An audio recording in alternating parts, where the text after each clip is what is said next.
So today we more or less finish this first part about mechanics. So today I'm going to talk about Hamiltonian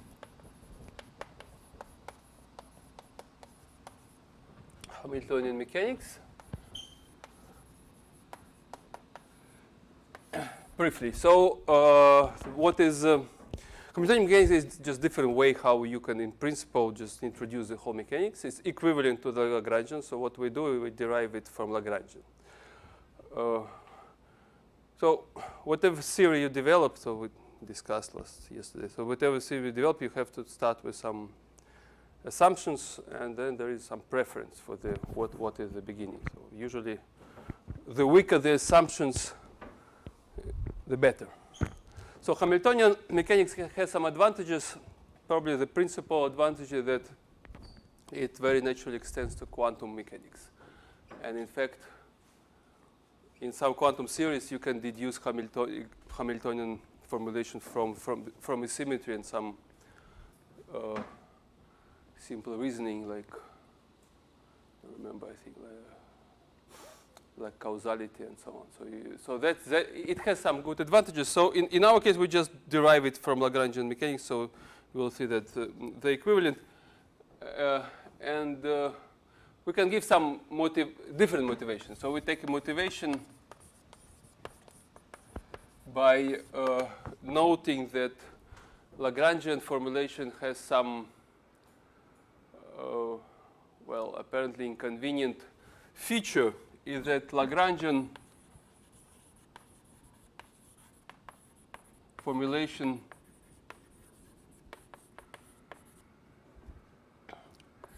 has two different arguments.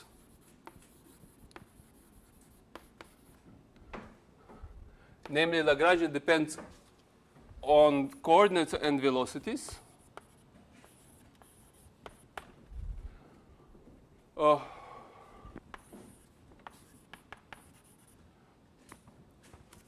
Which is asymmetric.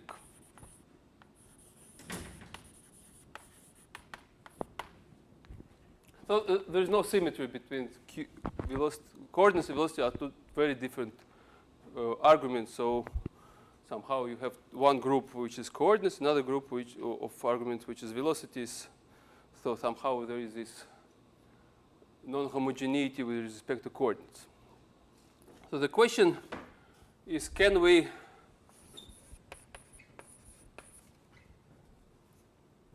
deduce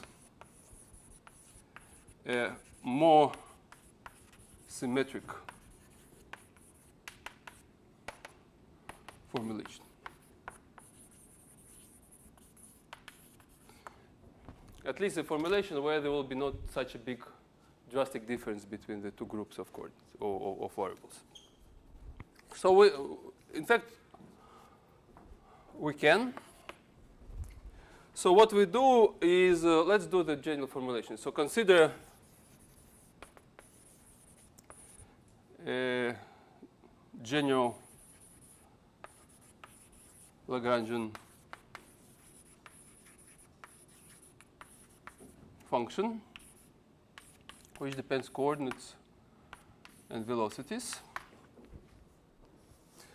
And we define, so velocities and the generalized coordinates. So in Rn, or this is just local coordinates at any point around any place in the manifold, n-dimensional manifold. So this is kind of the most general we had so far. And we define, so we have generalized coordinates, so we define generalized moments.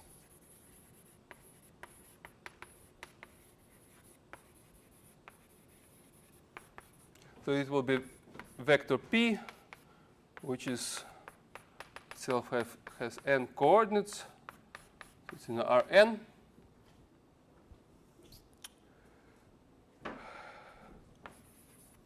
So we define it, pi can be given by some function of time, coordinates, velocities, which is defined as dl. So each coordinate is derivative of the Lagrangian with respect to velocity. Right, so I. So we have Lagrangian, it depends on velocities. So we take derivative with respect to velocity, it's some function, right, and we call it generalized moment. So you can notice that if, so for example, so if you take just single particle, isolated particle, L, remember L is m v squared over 2, then what is P? So then Pi is derivative with respect to the velocity, and it's just mxi. So this is exactly the moment of the point mass. Remember, so if this is v is the sum of the squares of the velocities, so derivative gives you mass by velocity, of course. So that's where the moment comes, and generalized is because it's for generalized coordinates. Okay, so this is in case of one particle. So what happens if we, so for a general system of material points,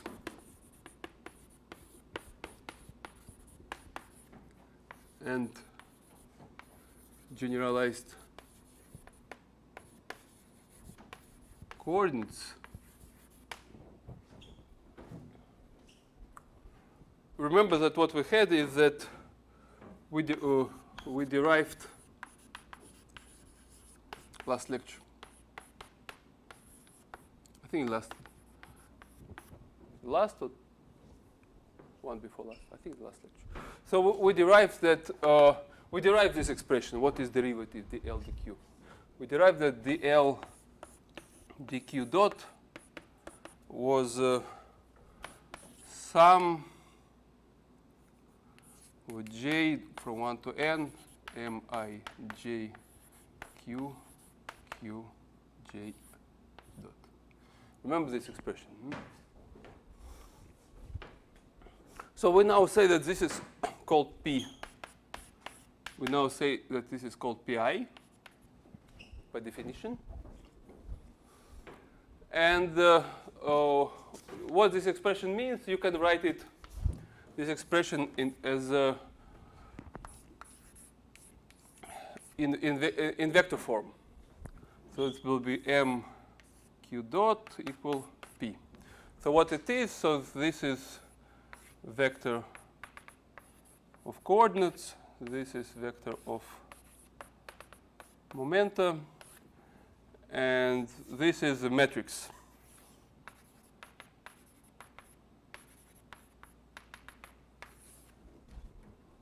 This is mass matrix. Okay, so mass matrix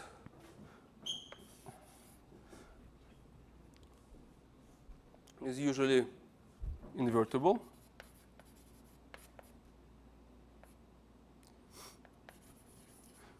If masses are not zero, you can prove that it's invertible. We will see it later. So that means that, for example, so what you can do, so this is already explicit expression what is momentum in terms of coordinates and velocities in general, as long as you know the Lagrangian. But you also can see that you can do differently. If you have velocity coordinates and momentum, you can find velocities.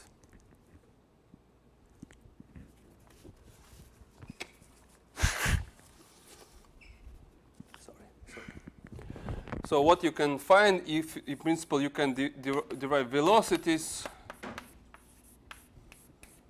you can invert it. So you can. So in general,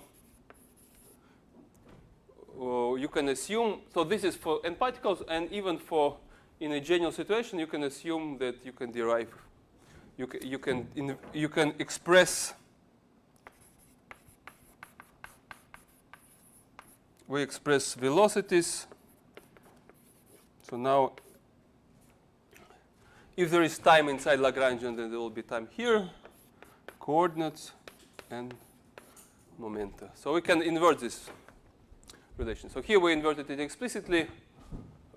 If Lagrangian is just arbitrary function, we assume that we can invert. So there are n equations with n unknowns, so you can invert.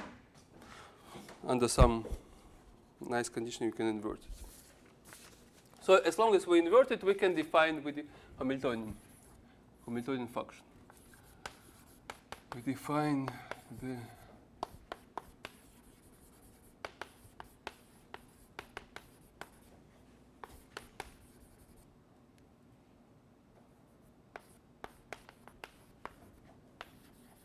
Hamiltonian function, or just people say just say Hamiltonian. We define Hamiltonian, which is a function depending now on coordinates, momenta, and time in general. So if Lagrangian depends on time. So it's by definition, we take sum of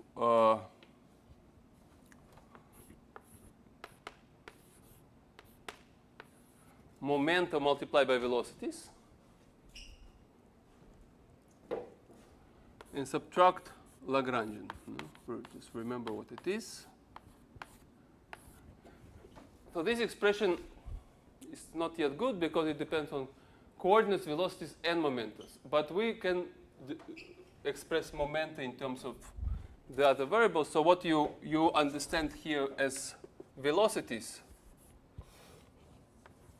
is that velocity is taken as a function of coordinates and momenta.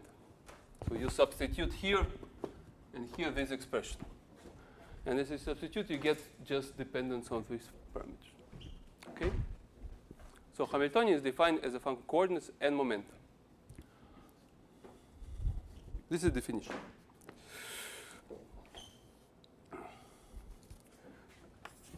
So just if you take the small observation is that the expression is analogous. Actually, almost identical, except that understanding what is argument, which is not. So it's similar. Let's say similar to expression for energy. Remember, expression of energy was defined as sum over dl dq I dot q I dot minus L. Right. This was general expression for the energy, and this is just exactly the same thing because this is P. Right? This is P by definition. So this same expression, only it's we don't assume any homogeneity in time, nothing. So we just take expression as it is, but it's actually a very strong reason why it has the same form. But anyway, so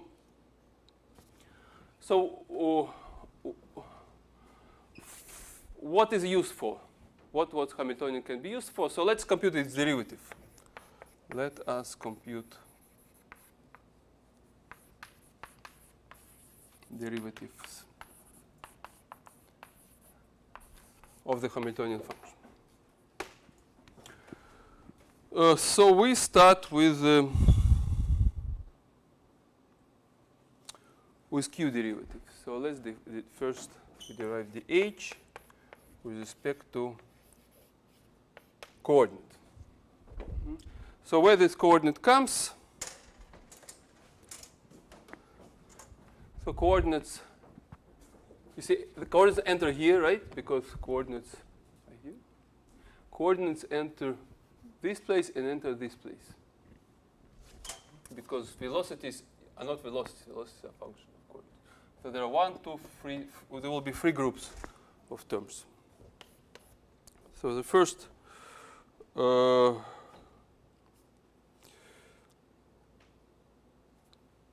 the first we differentiate this term. So let's take, so what we do, let's put j here. So it will not mix with I. So first we take this sum.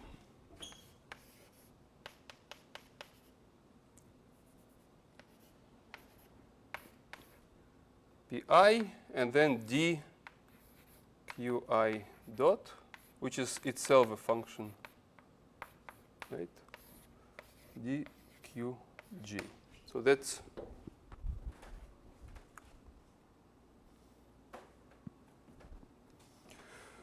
okay. So this is first. Then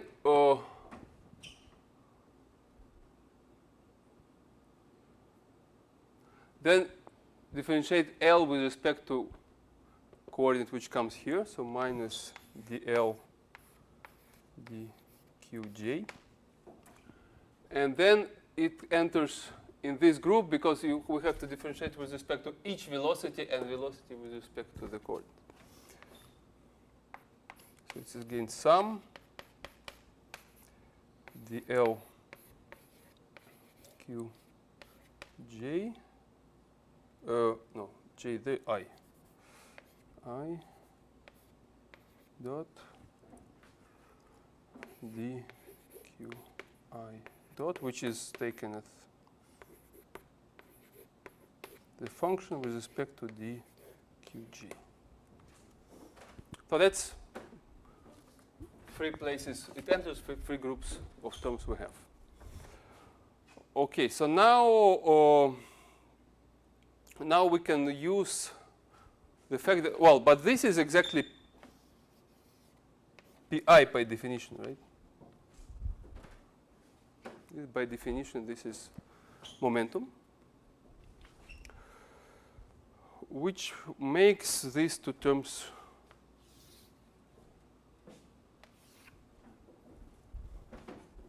which finishes these two terms, they cancel. So what is left is minus dl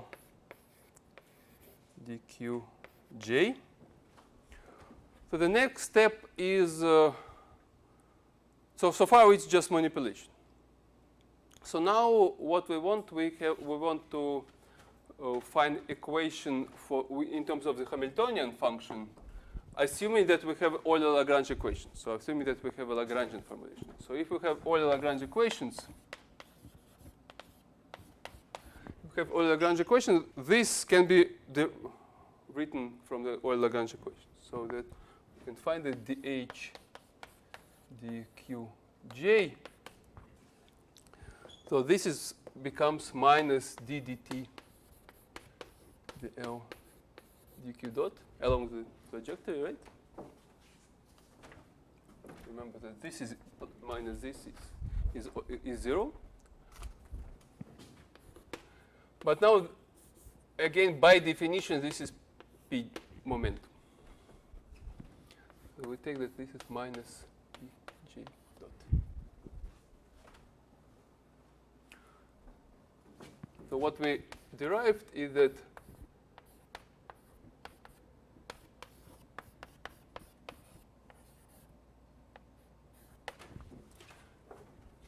time derivative. So Euler-Lagrange equation implied that time derivative of momentum is the minus derivative, coordinate derivative of Hamiltonian. Okay, so next we do the same but with p derivatives. So where potential, or where the momentum enters here, right? Because it's already there. But then momentum enters here because velocities depend on you don't correct me. So momentum enters in q dot, so it enters here, and then momentum should be for the same reason here. So again, three group of terms. So when you differentiate with pj, it's the same as taking I equal j.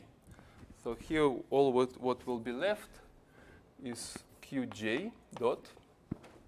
Then the derivative of the next term, so it's plus some pi dq I, which is function with respect to pj, and then minus these derivatives. It will be sum. No? We have to differentiate each component.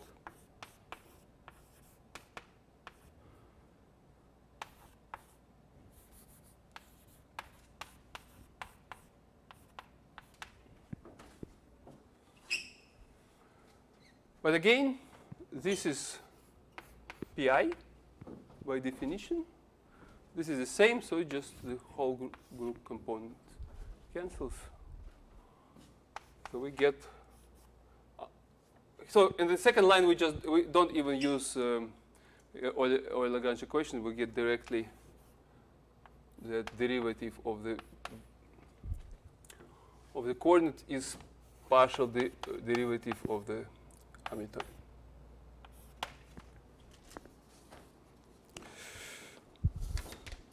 So this gives us Hamilton's equations.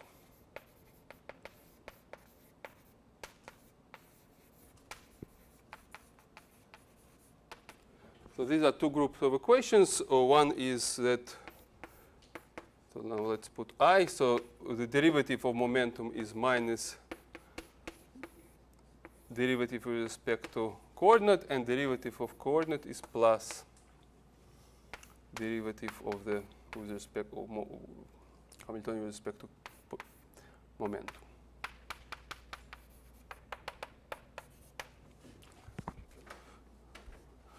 So this is already a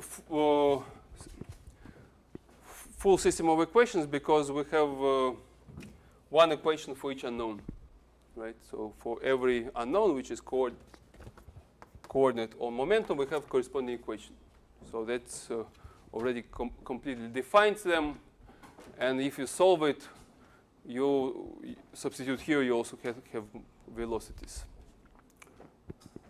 So that's already self-consistent description.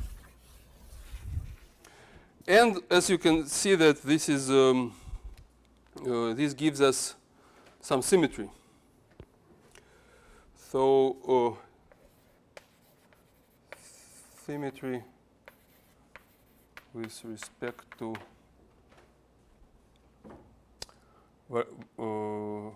variables, change of coordinates,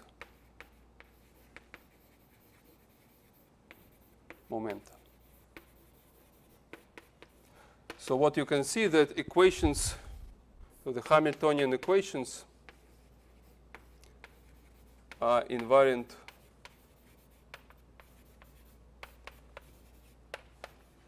with respect to the change if you take, so if you take coordinates with a coordinates momenta and Hamiltonian, and then you map them into, you just switch the two. Say that our new coordinates are momentum and our new momenta are coordinates. And then all you need is change the sign of the Hamiltonian. So this will not change equations. You see, because when you change the sign, this sign jumps here, and then you call coordinates momentum, momentum coordinates. So now we have a symmetry with respect. There is no such a drastic difference between coordinates and velocities between two groups of parameters. There is some difference because there is minus, right? But it's not such a big as in Lagrangian formulation because we can just change them. We can exchange them, and this is actually a very useful thing because it gives you many mathematical formulations that helps to understand the structure of solutions and many other properties of the mechanical system. For example, it gives you series, mathematical series.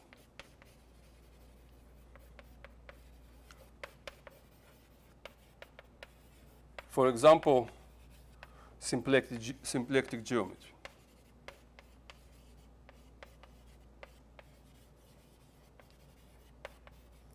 exactly geometry is geometry which is imposed by in the space PQ by this kind of structure.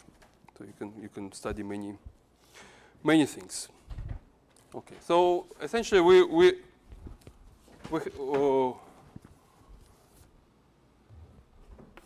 answered this formulation that yes, we did. We reduced a more symmetric formulation, so we're happy. And just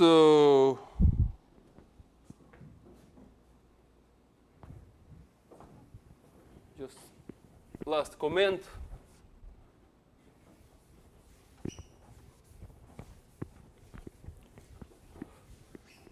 Is about energy. So if the Hamiltonian function depends only on coordinates and momentum, so does not depend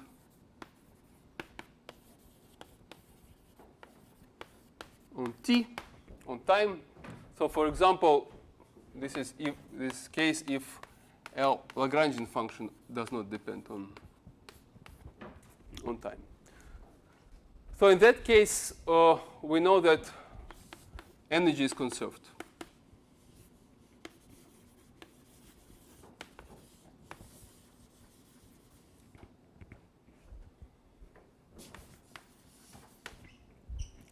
But now, energy is exactly the value of the Hamiltonian.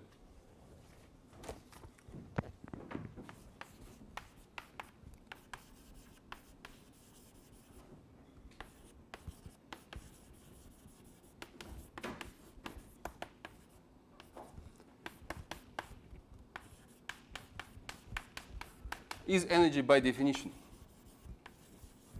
So we define it exactly by the formula which we use for energy.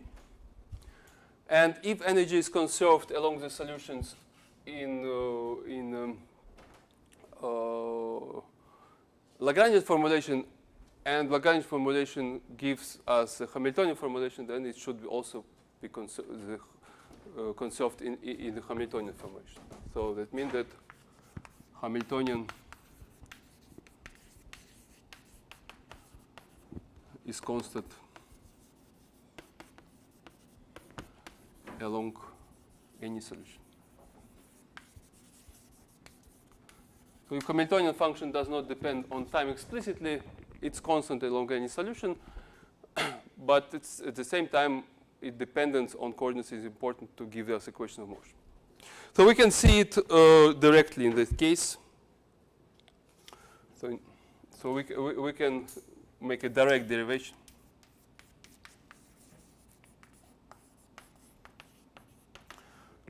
Which is nice to do. So let's just differentiate.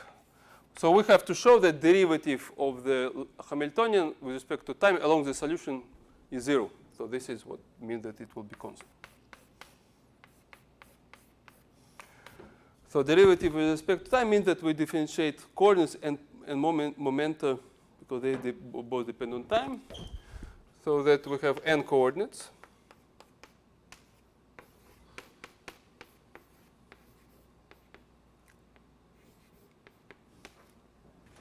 And we have n moment.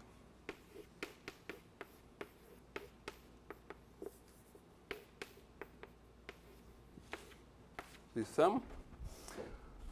Along the solutions mean that for the time derivatives we can use equations of motion. Just put them in. So qi dot is dh dp. No? So this is sum.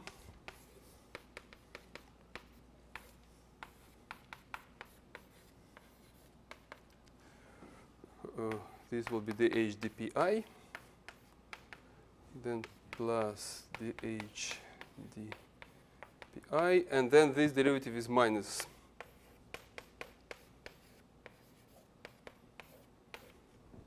And you see this just they cancel directly. So this is 0.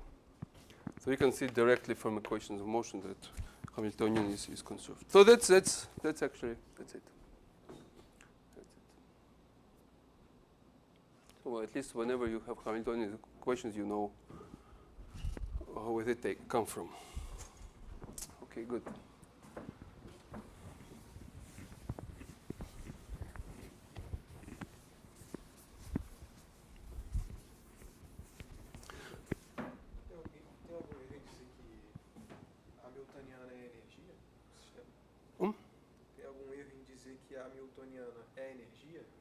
Bem, em princípio, sim e não. Sim, porque quando o Hamiltoniano não depende do tempo, é a mesma coisa. Mas Hamiltoniano, energia, em princípio, é... Normalmente, a energia está... Formalmente, nós derivamos energia como função de coordenadas e velocidades. Hamiltoniano é a função de coordenadas e momento. Então, nesse sentido, tem diferença. Então, argumentos são diferentes, mas valores são mesmos. Então,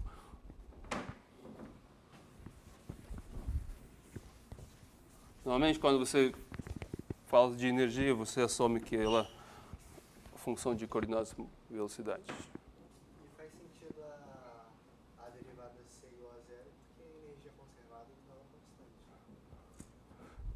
Bem, mas energia normalmente tem expressão.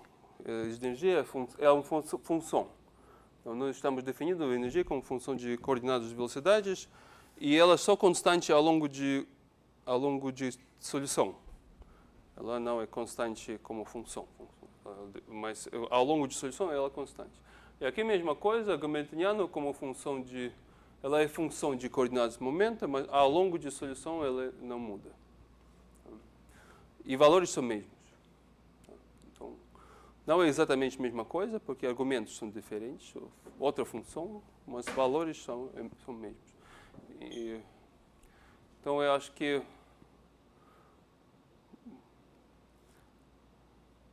nesse sentido, não? Que você, para não misturar, quando você diz energia, você está dizendo sobre energia como função de coordenadas e velocidades. Quando você está dizendo Hamiltoniano, você está dizendo como função de coordenadas de momento. Então, assim, é o mesmo valor que você pode diferenciar. Estou falando em português, não? So it is the same value that you can distinguish by the arguments. Okay. Good.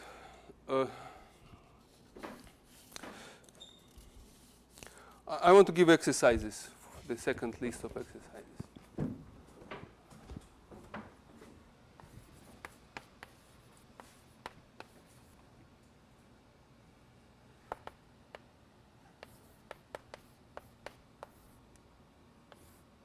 So second list of problems. And this will be, so I said it for Sunday, but better let's do it for Monday, because you can bring, if you want to bring it in a paper form, so you can bring it on Monday. If you want to send it by email, you photograph or scan and send by email. I put email to my webpage. So if you go to my Alexei Impa BR, go to teaching,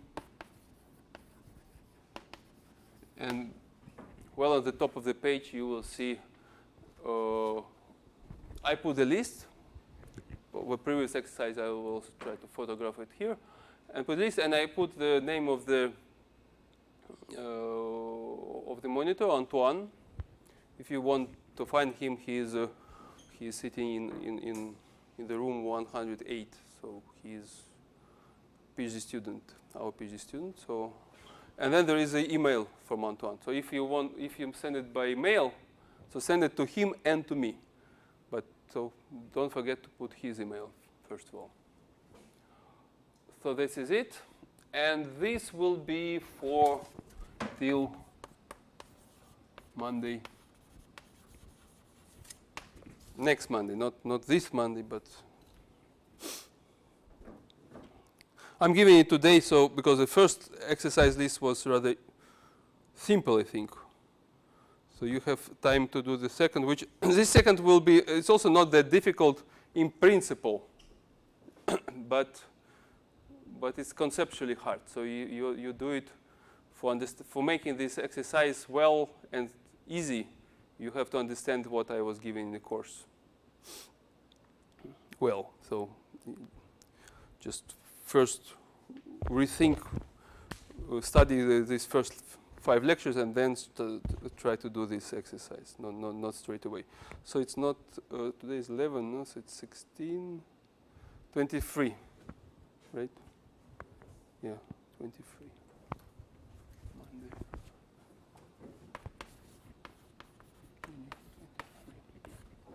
So this next. So it actually will not be. It will not be just exercise. It will be kind of we start to creating a theory. So let's do the theory of special relativity.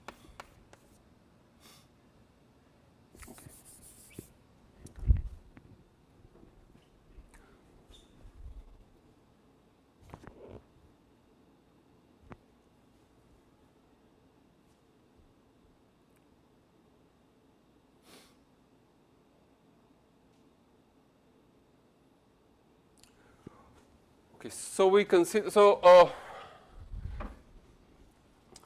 I want to change the symmetry. So all what we did, we studied we constructed Lagrange mechanics based on the Galilean symmetry, right? So why Galilean symmetry? So why not taking another symmetry? So this is what we do. We take another symmetry and construct different theory, and we do it in such a way that we construct a better theory. We will construct the theory of special relativity, but in a simpler case. So we consider one-dimensional space.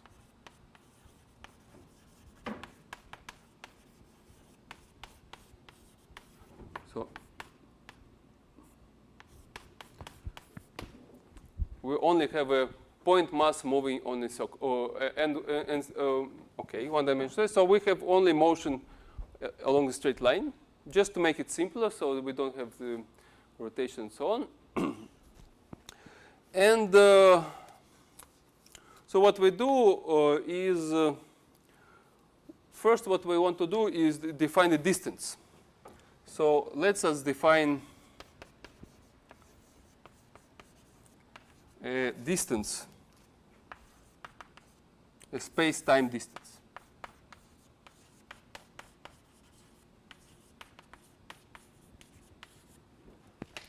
So in which sense? So in the sense that imagine that you have coordinate and time, and you have 2 points. ATA, this is BTB, or yeah. So what's the distance? What is the distance?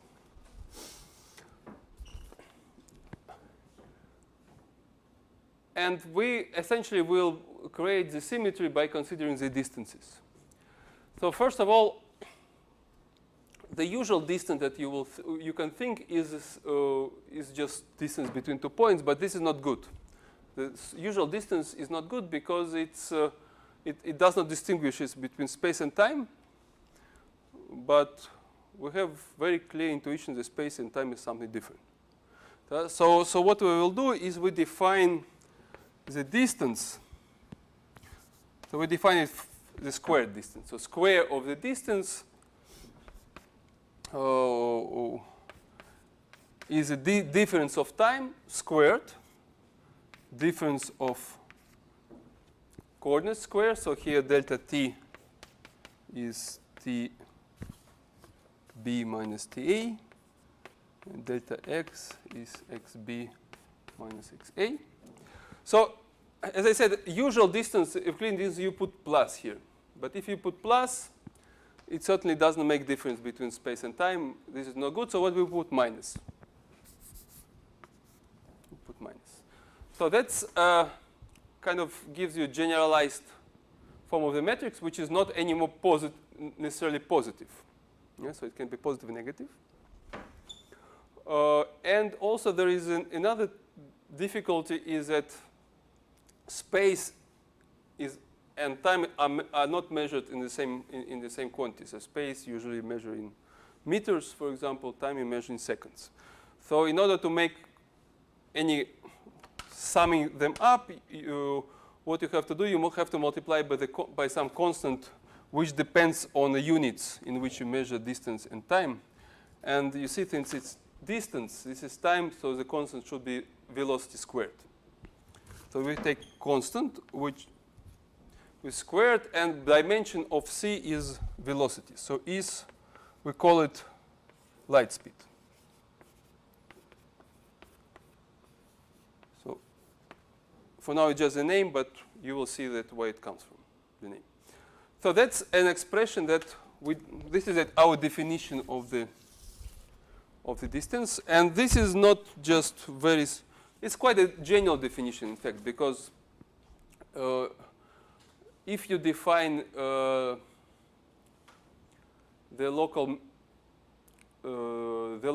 metric as a quadratic form, because usually we define the metric as quadratic form always can be reduced to the sum or difference of squares by changing coordinates. So this is so in two-dimensional space, this is the only form of the quadratic form, only type of quadratic form up to change of coordinates, which will distinguish between space and time. So that's actually we don't have other choice here. So if you want to define distance as quadratic form, as we usually do, the only distinguishing between space and time, this is the only form. And essentially, this is the same thing. In the same way, you generalize it in 3 dimensions. You just take norm squared. So it's also unique form of the distance how you can do. And this is called Minkowski metric. So this is Minkowski metric.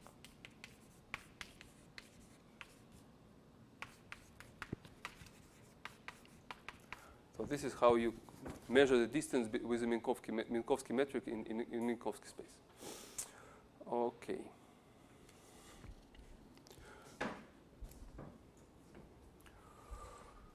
So this is just beginning. So the next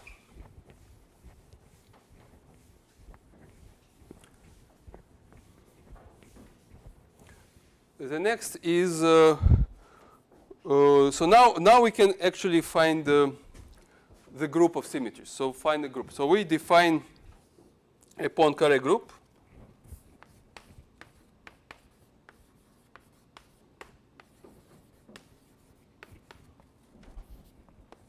of linear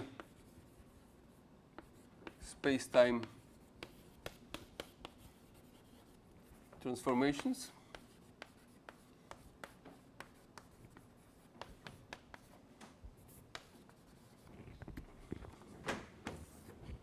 So all transformations, linear transformations of space and time, linear changes of coordinate space and time, such that which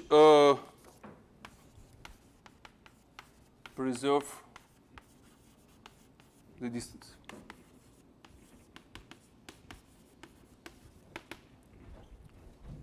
This distance. So what we say is that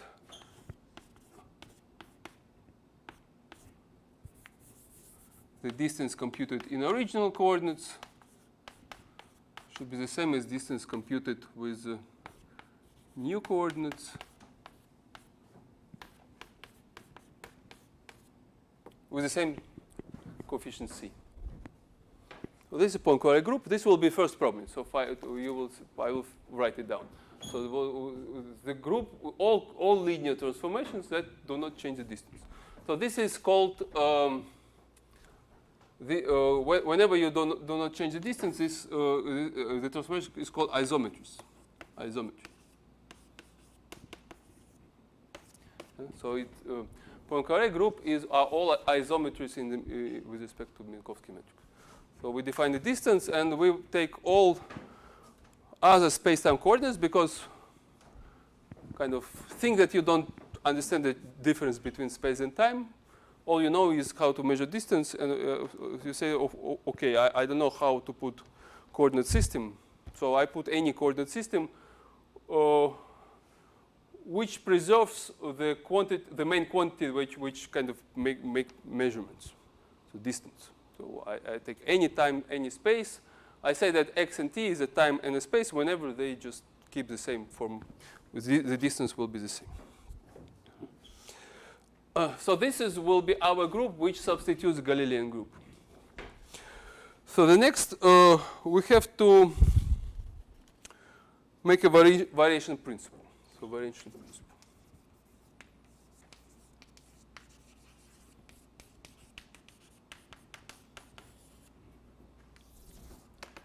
So we take a variation principle. So exactly this minimal of action, which will be invariant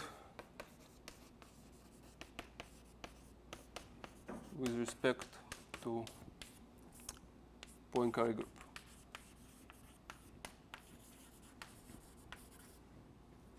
So we also want that the variation principle that we defined for equation of motion also will be will have the same form in whatever coordinates you choose. So only distance matters, but which coordinates you choose does matter, because a priori we don't have given coordinate system. We just say the coordinate system, whatever which is there, and variation principle should have the same form for any of these coordinates. So we need to define action.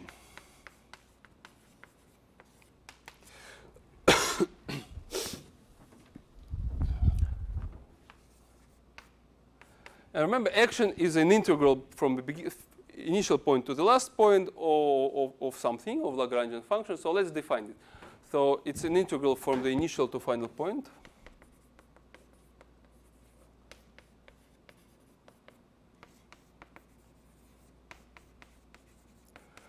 So now of what? So the only thing that we have, in fact, is we have a distance, right? Distance is preserved under the action of Poincare group. So the most natural is integrate this distance, because we are sure that this expression will not change under the Poincare group, because this is exactly what does not change. But we can, in principle, put arbitrary coefficient in front, because it also does not change any gain. So ds is what? ds squared. So at small time steps, we have, and small space steps, we have this expression, which is just exactly what I wrote. And then, so ds is square root of this, assuming that it's positive. So the action, we can naturally define action, which will is the only quantity which is exactly preserved by the Poincare group. We can integrate it with from initial point and final point, assuming that these points are given, right? So these points are given. Then this integral will be invariant, and we don't know coefficient. In principle, you can put any coefficient in front. Okay.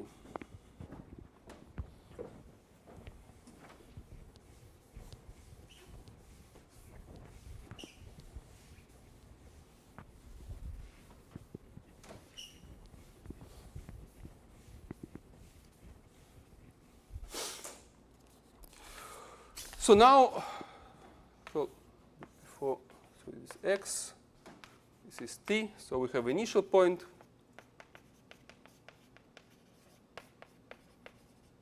We have final point. And we have some trajectory which goes from initial coordinates, initial time, to final coordinates, final time. And certainly we will want to send it to minimum as usually.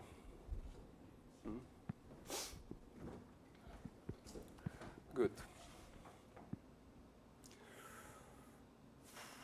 Oh, Okay, so let's just put this expression inside and derive what it is.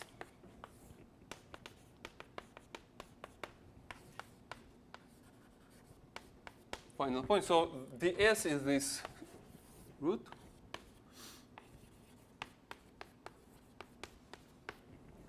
Let's put dt out of the integral. So it will be square root of q squared dt. So now we can just make dt as integration variable. So we can put limits as in the usual way. And this is like our Lagrangian function. So we are back to the classical formulation where the Lagrangian function, Lagrangian is, so there is prefactor that we forgot.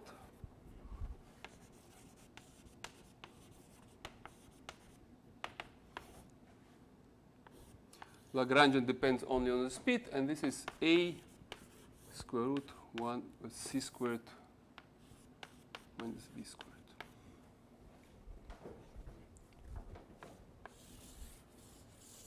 So here v is. So we have Lagrangian formulation, and already you see that like a simple observation is that LV is real. And we only want to have real C. At least we don't want to live in a complex space. So if we live in real space, in real world, so velocity is real if and only if in mathematics if and only if. If and this is abbreviation. Velocity in absolute value is smaller or equal than speed of light. So velocity cannot be bigger than speed of light in this theory. And you can see that it's never never bigger than speed of light.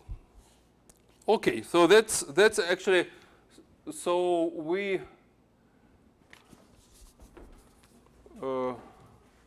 action. So I forgot to say that this is for one material point. Right. So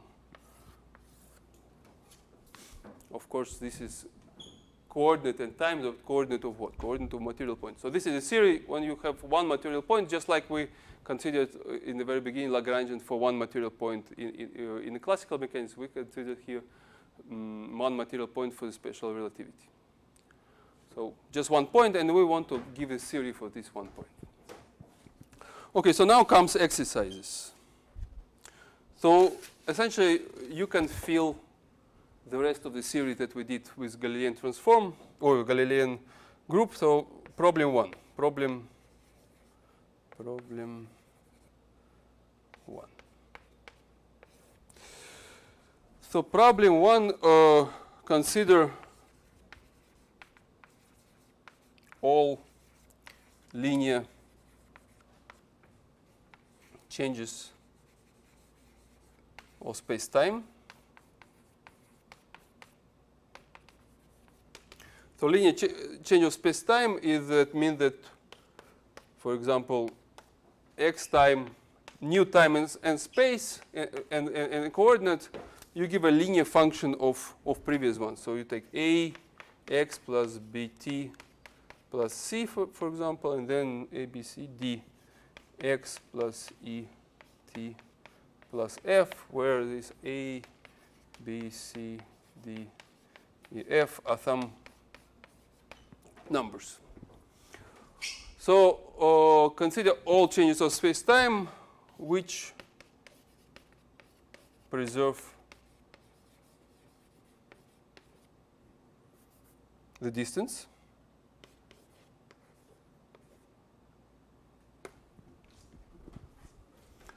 So what it gives you, so So you will find a Poincare group.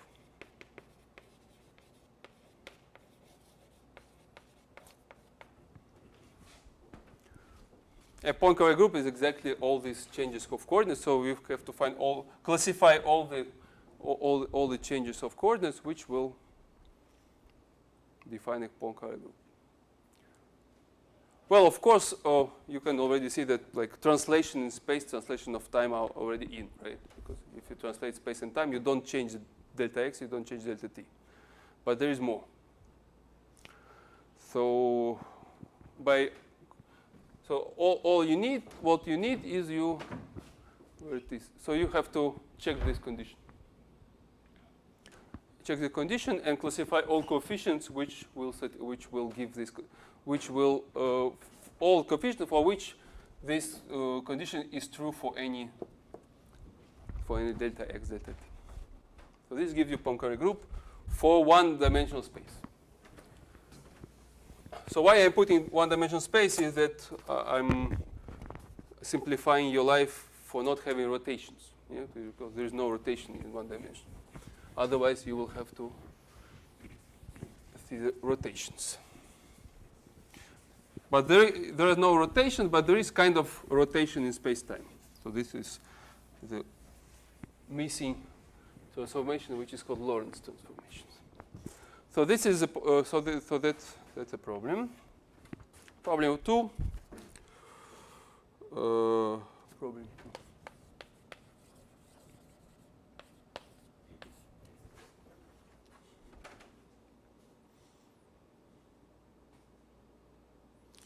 Define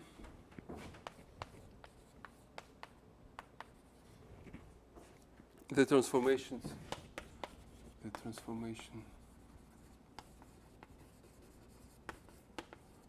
of velocity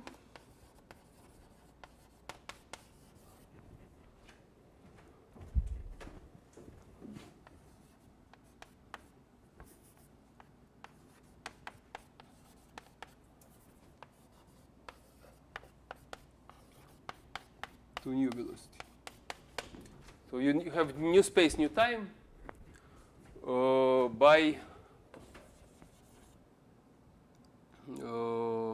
the Poincare group.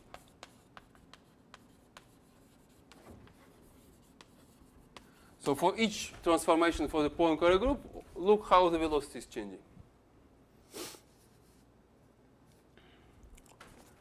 And show in particular that if velocity was equal to velocity of light, then in any other coordinates, the new velocity is also equal to the velocity of light. The velocity of light is invariant with respect to any transformation of the Poincare group. Okay, problem 3.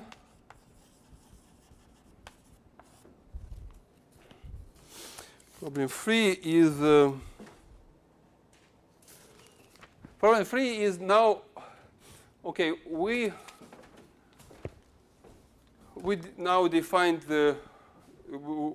we can derive introduce a theory for single material point, but with respect to different group, symmetry group.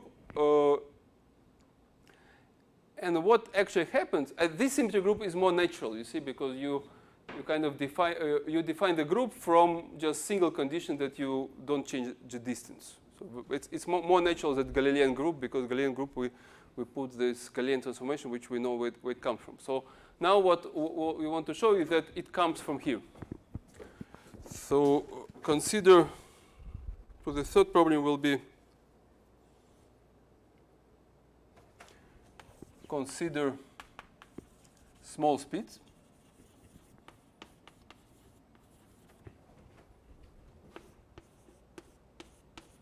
Much smaller than light speed.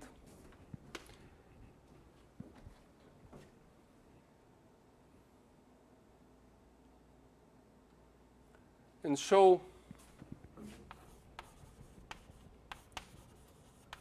that in that case, the Poincare group is approximated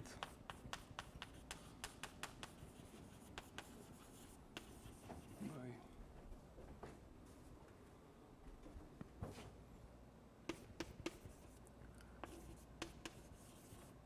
Galilean. Well, this is a bit more tricky. So try to think how to do it. So you show that whenever velocities are small, every transformation of Poincare group is actually approximately Galilean transformation. So Galilean transformation is just approximation of Poincare group, but when everything is slow, much slower than light speed. So the Galilean, so that in that way you justify what you understand what means Galilean transformation. It's just some approximately isometry of the space-time with respect to the distance that we defined. So that is problem 3. Problem 4.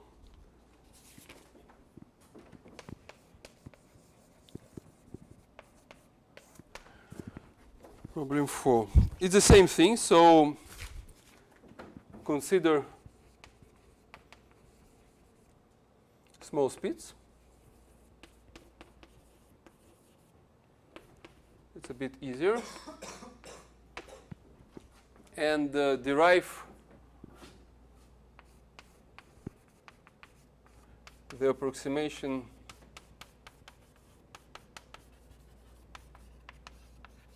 so for small speeds you can derive approximation for the Lagrangian. So our Lagrangian is this. A, which we don't know, c squared minus v squared. So when the speed is small, you can make Taylor expansion. So do this Taylor expansion. And what you should get Lagrangian of the classical formulation. In principle, plus constant. Remember, we can add whatever you want to Lagrangian, which is full derivative, but or constant in that case. So what it is, it's mass by velocity squared over 2 plus constant. So this is what is in classical formulation that we got from Galilean group, and from Galilean group we get this expression in this limit. So it's natural that Lagrangian also should approximate each other. So do this and define A. So now you can, from this correspondence, you can define what is A. And whenever you define A, you have a full description of the Lagrangian. So you can do the rest. Problem 5. So use Noether's theorem.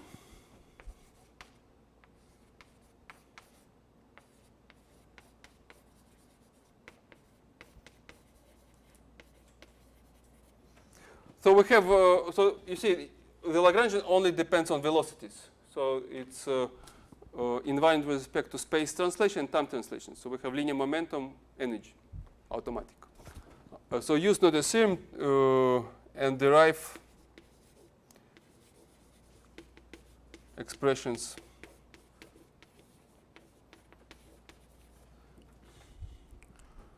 for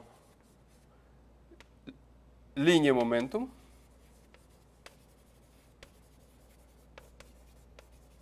So this comes from space homogeneity.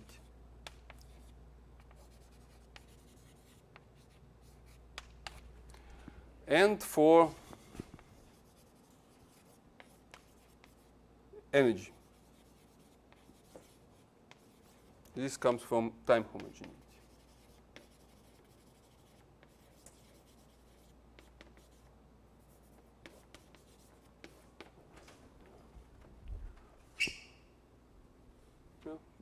Noether's theorem gives you a formula. So remember that linear momentum is exactly what this formula gives.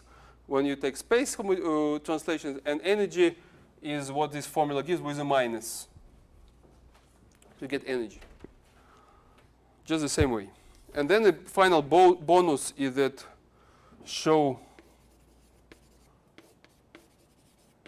that if velocity is 0, So show that for the particle at rest, what you get is that energy is mc squared. So that's Einstein's formula. So that would be fun to get at the end. So essentially, you change the symmetry. You did the whole job that we change the symmetry to somewhat more natural symmetry.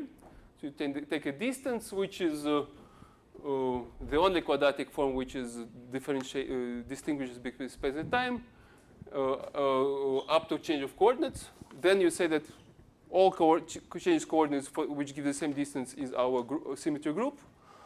Then we define the action, which is invariant with respect to this symmetry group, which gives us Lagrangian. So you fill all the details, and then it turns out that the previous classical formulation is just a particular approximation for this theorem, for this theory when speeds are small. So we can derive Gaussian group from the Poincare group, and we can compare Lagrangians. And this fills the gap. So this fills this unknown coefficient, and then we have all the rest in the same way. So we have linear momentum, energy, and this, and now energy is very specific. So if particle doesn't move, the energy at rest is mass by c squared. Okay, so we take a break and then we continue.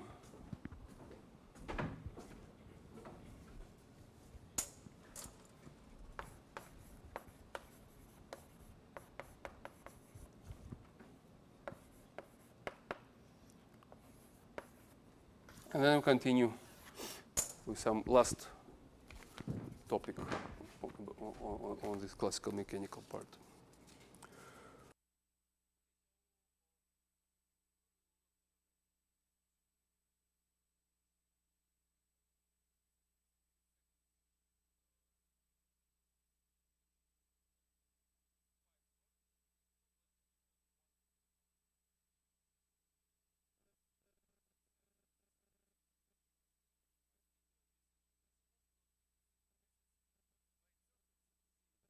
If you understand everything of what I said. So before doing this, try to study again all the lectures and then try to follow this path. So you create new theory with new symmetry, and turns out that it's closely connected to the one that we did before, but more natural in this case.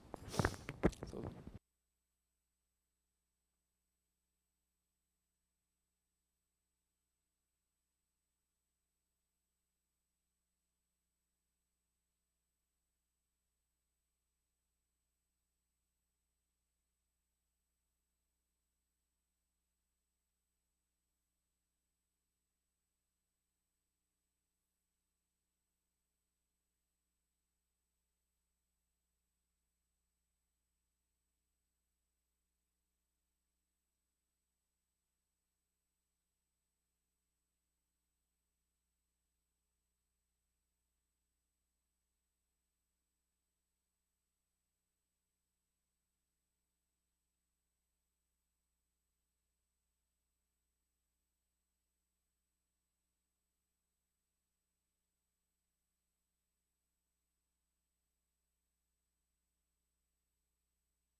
So we have like half an hour.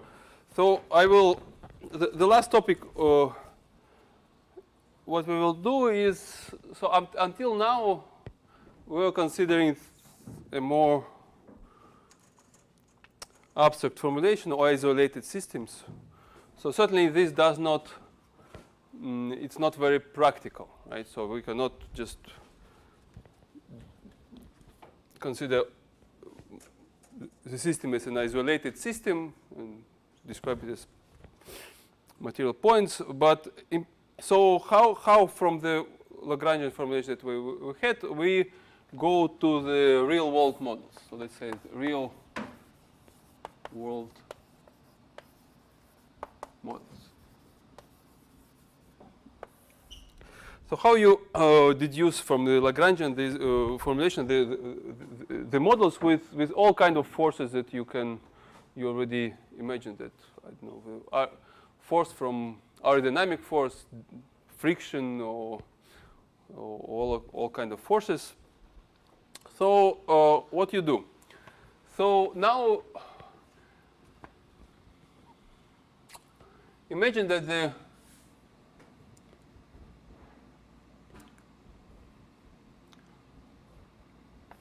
you have world, no, or the universe, and in universe you just want to model something specific. You want to model the ball jumping on the floor. So you kind of only have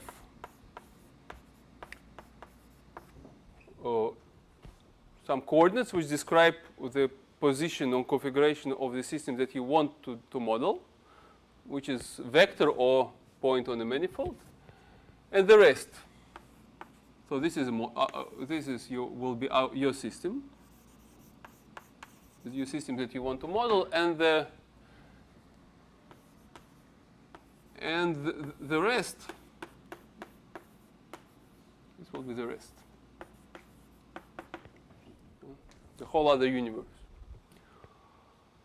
So together, this is closed system, and together, if you have it together, this all together, so the Lagrangian will be a function of coordinates and speeds. So if you know everything, you can write. We can think that we can write Lagrangian function for everything, and derive all Lagrange equations. And it will give motion of your system and of the rest. But you cannot just decouple it completely, no? Because the system, in principle, interacts with the rest. That formulation is certainly not feasible. You cannot, well, that's actually our goal. But it's not feasible in general. So we cannot describe the whole universe at once if we would just want to see the jumping, how the balls jump on the floor. So how we do? So how we proceed? So now remember that Lagrangian is a difference between the kinetic energy and potential energy, and we can split kinetic energy and potential energy also into pieces as a system and the rest. So the first assumption is that kinetic energy is split of the kinetic energy of the system and kinetic energy of the rest.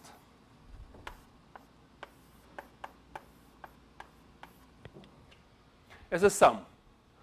And this is probably the principal assumption that we can put kinetic energy as really the sum of only, which is only defined for the system, is only defined for the rest.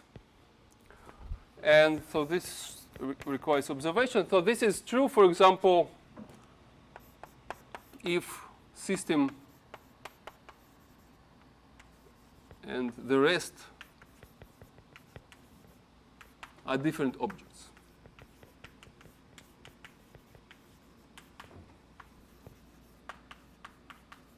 Right? So for example, you consider part of the system, this you describe, and the rest is different object. Of course, kinetic energy splits, because kinetic energy is sum of masses by velocities.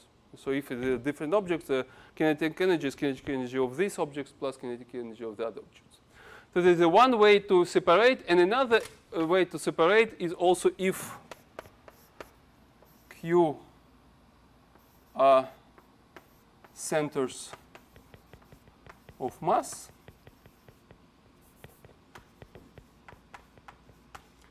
and Q capital are relative positions.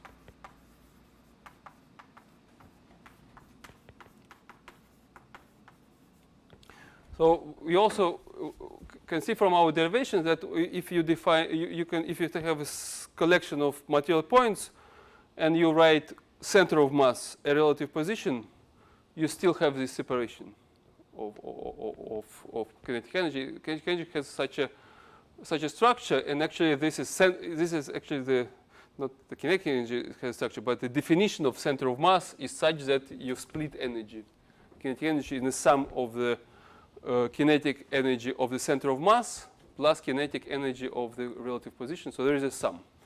So this actually very important to give to separate a macroscopic description. Just you can say that this collection of material points I just described by their center of mass, this collection by their center of mass. So you give kind of macroscopic motion, including the ball. It's a collection of points. But you describe it by just moving of center mass, and its deformation is how its particles move relative to each other. You have this separation. So this is kind of, you can think it's a microscopic.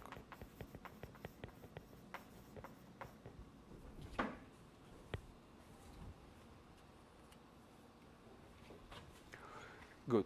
So there are different. These are two principal situations when you can make this splitting. And you cannot just make this splitting for U.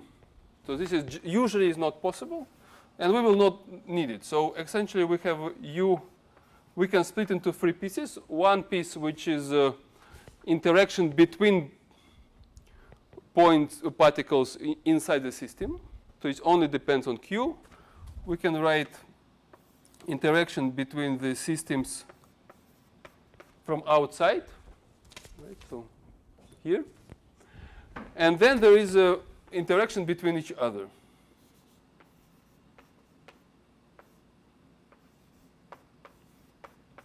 Well, this is certainly not a unique decomposition, but usually you, for some modeling reason, you split into three pieces which are convenient for you to use.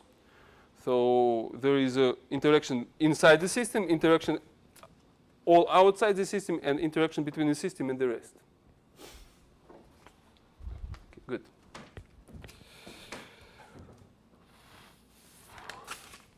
So now Lagrangian function is what? So it's Ts of Q dot. We can take minus this U.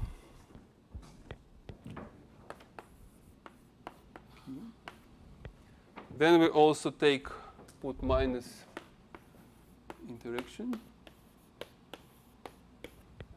And then we put plus and minus. I just mixing the put terms in different positions.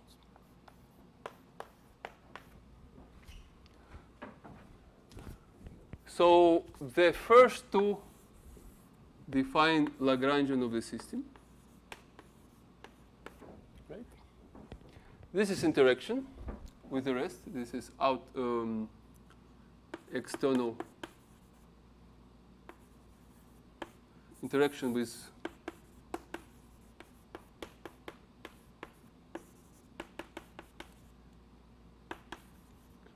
with the rest, which is not described by coordinates q.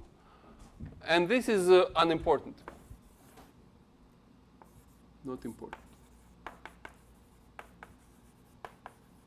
Not important because you see this. If we want just to describe motion of the system, we will write equation of motion for the system, or Lagrange equations. Everything which does not contain small q dot is not important because it will not change equation of motion. So this we can forget. And this depends on q, so this is important.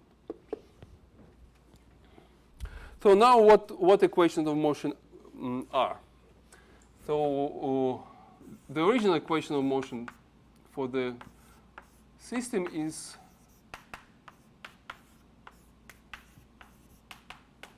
this, right, for coordinates. And now we use this Lagrangian inside. So what it becomes, so first there is this L.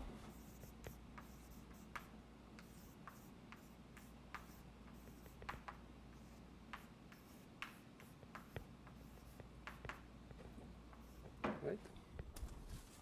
When substitute LS comes here. And also this UI. UI only will be differentiated in the second term because it does not depend on velocities. So it will be minus by minus plus, and I want to put it on the other side. So it will be minus d ui.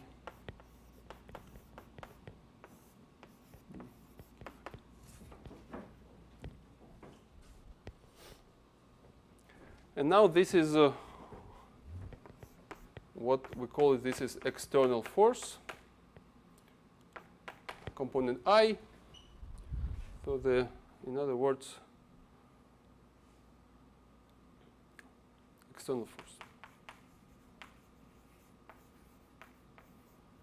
So we define external force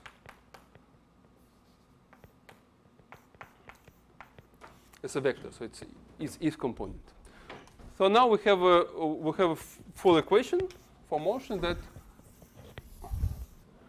left-hand side is only depends on coordinates, and the right-hand side is external force, which is in principle depends on coordinates and of the rest of the outside part. So this can be this has to be modeled.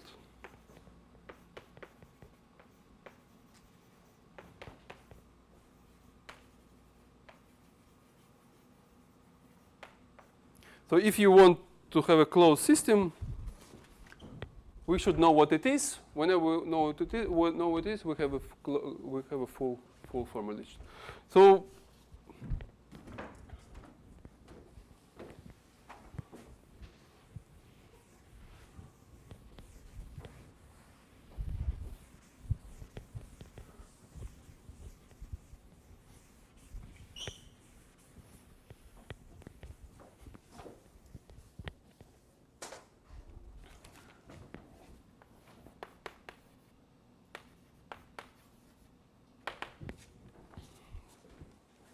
simple examples.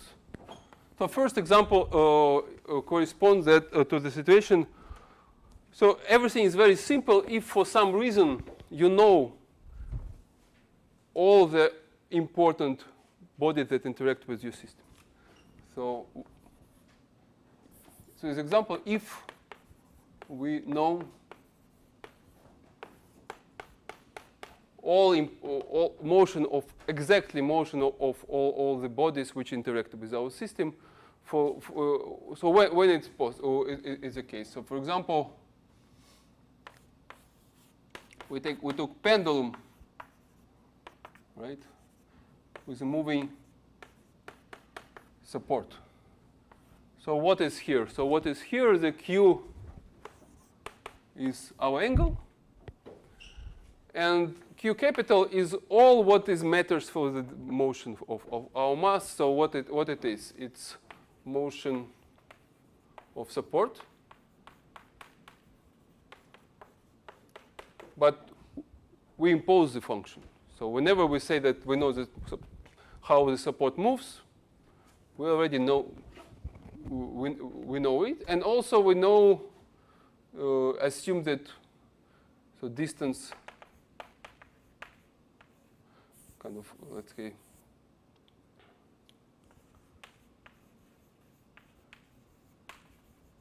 that Earth does not move. So this is approximation. So This gives you our gravity. So here these are assumptions about the rest of the world. So we know that Earth, we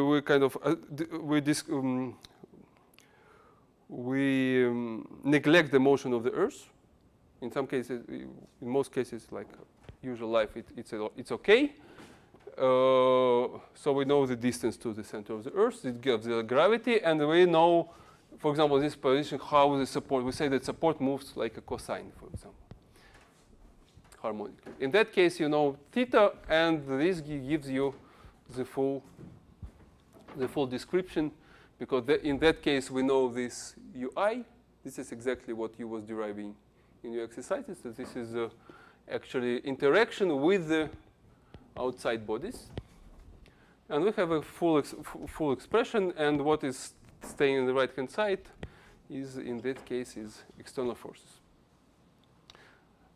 In that case, the situation is even easier, because if you Q is a known function, you can just join them together and it will be unique potential. So this is how you did your exercise. So this just becomes unique potential, and you just write equation of motion in a normal way. However, this is not always the case.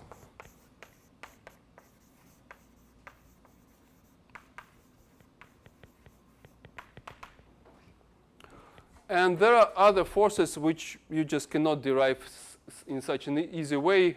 For example, force from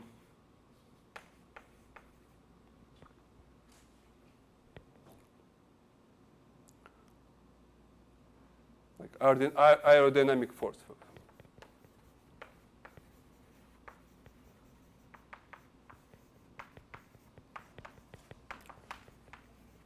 So you have a wind.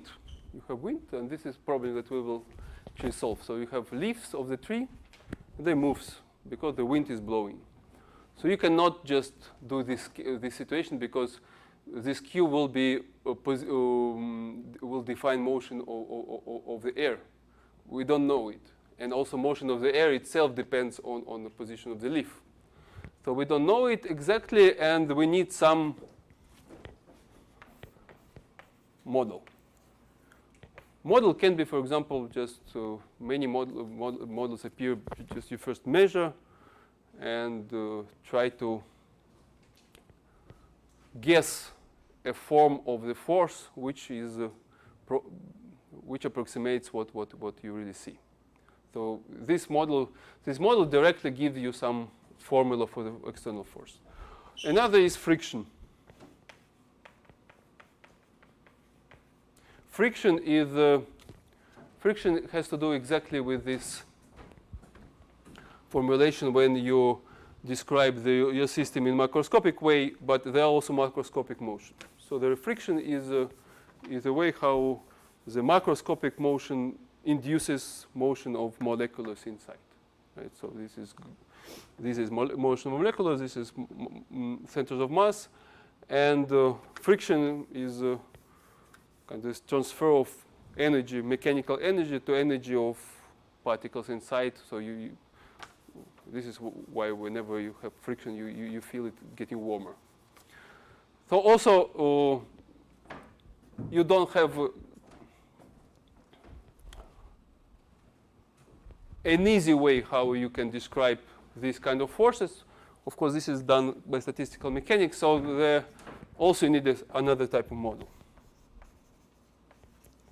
So usually, you really comes to, in usual mechanics, you really have a branch of the series which gives you these external forces to the system, and they are not. In many cases, this is just kind of very different models for coming from different reasons. In some cases, you can connect them to the basic principles, but not always. And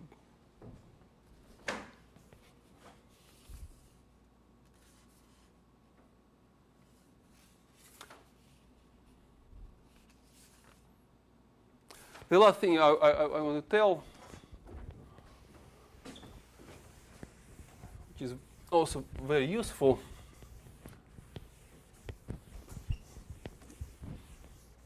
last thing for today, because in this section.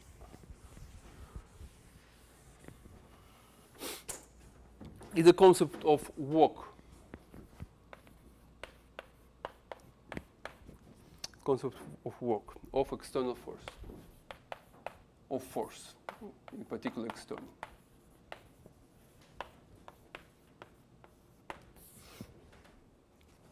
So work for the external force. So if you have a displacement, dq, the small displacement of the system, so what it is, it's a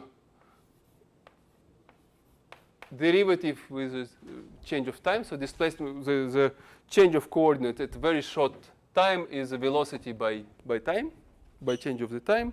So then you can define the work as at that short time is as a force with a scalar product to the displacement. This is scalar product.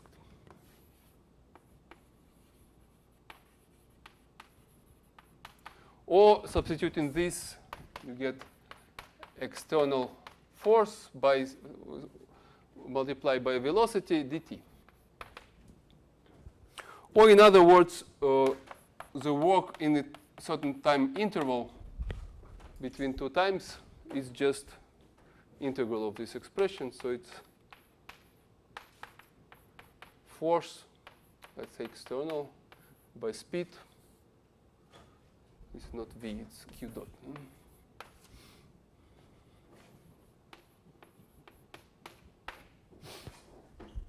So this is called work. So that's work within a time interval.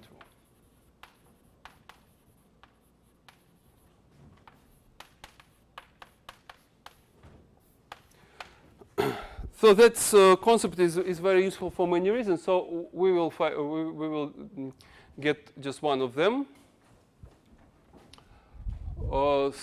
And that useful feature has to do with virtual work. So let's consider virtual displacement and virtual work.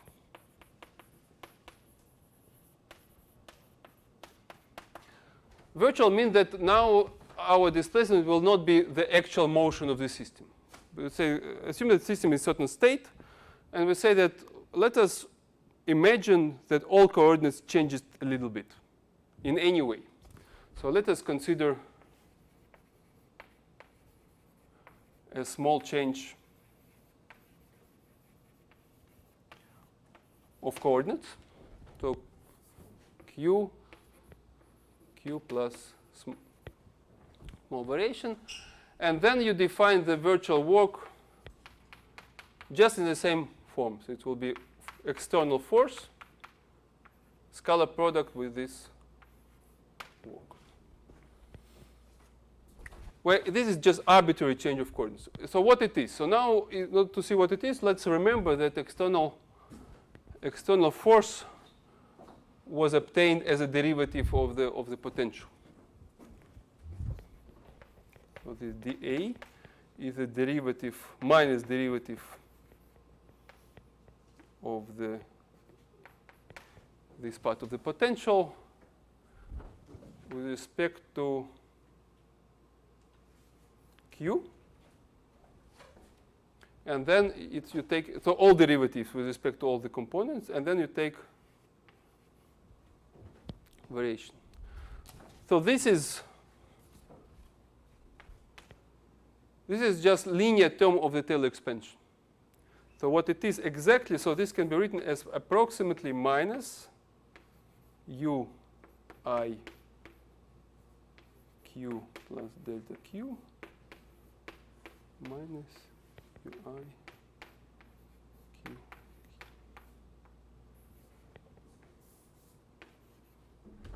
Correct, no? Yeah, because if you take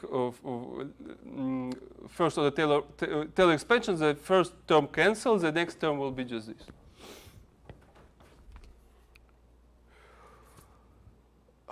And this is good because now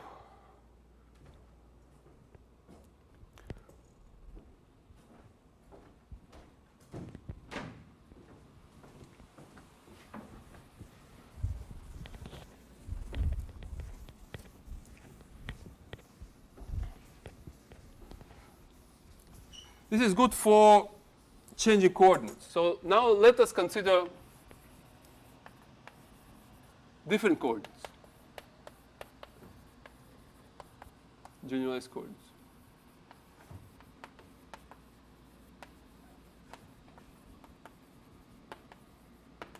So instead of coordinates q, we consider coordinates q prime.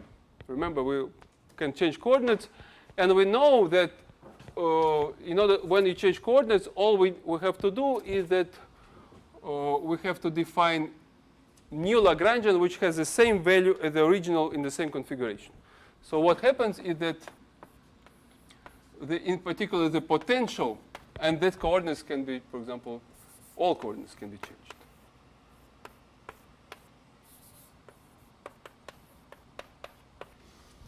So all we need to keep is that in the same configuration.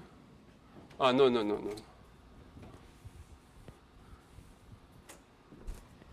Q to Q prime. In the same configuration, the new potential is defined such that the values are the same. So now let us compute the corresponding virtual walk for the new coordinates. It will be just the same expression. So of course it will be just the same expression, what's written there, but with primes. So this is first order with primes.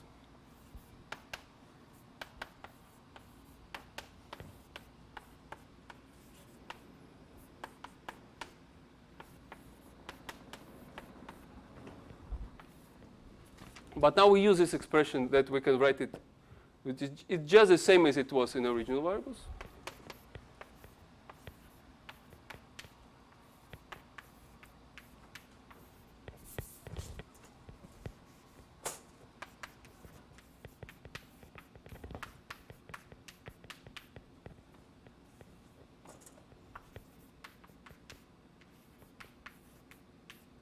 Okay, but this is a virtual walk that we had in the original variable. So what we found is the virtual walk is the same, does not change. So virtual walk doesn't change when you change coordinates. Is invariant with respect to change of coordinates.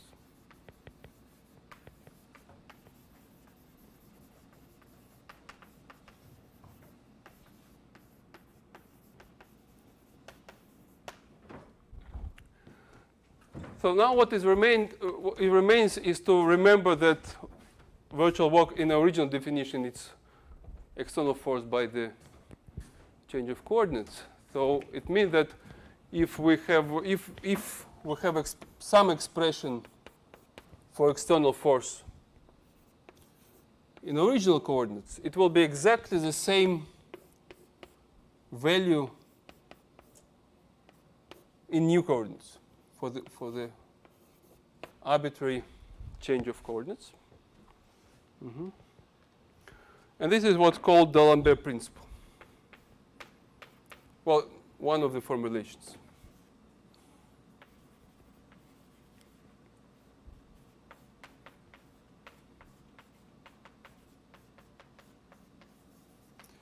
And this we will use actually quite many times. So why it is useful is because this external force is given by some modeling. And for example, you say, okay, I want to use aerodynamic force, or you want to use friction.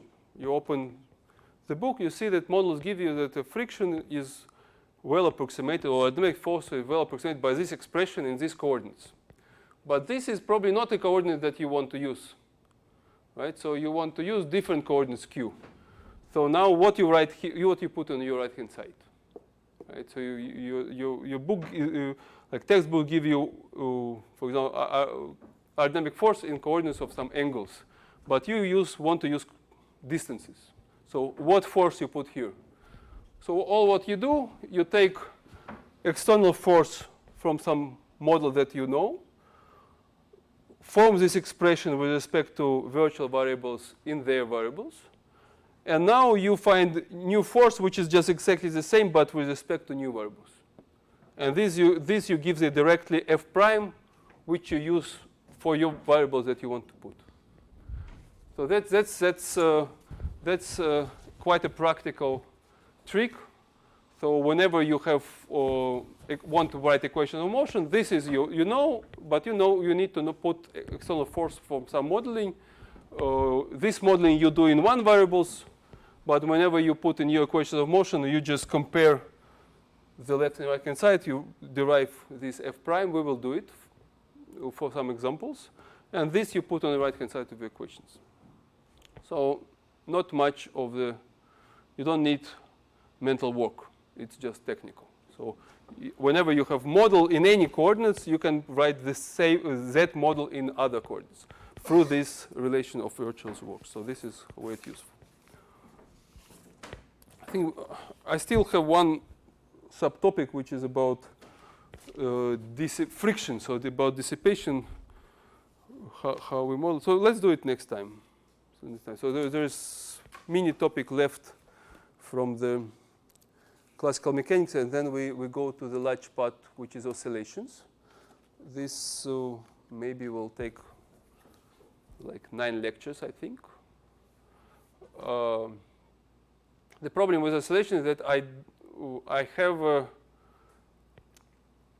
PDF with material for the last part of oscillations, but not for the first. So I have to look at the lectures. Unfortunately, I never finished the typing the first part. Okay, so see you Monday, no? No, Monday.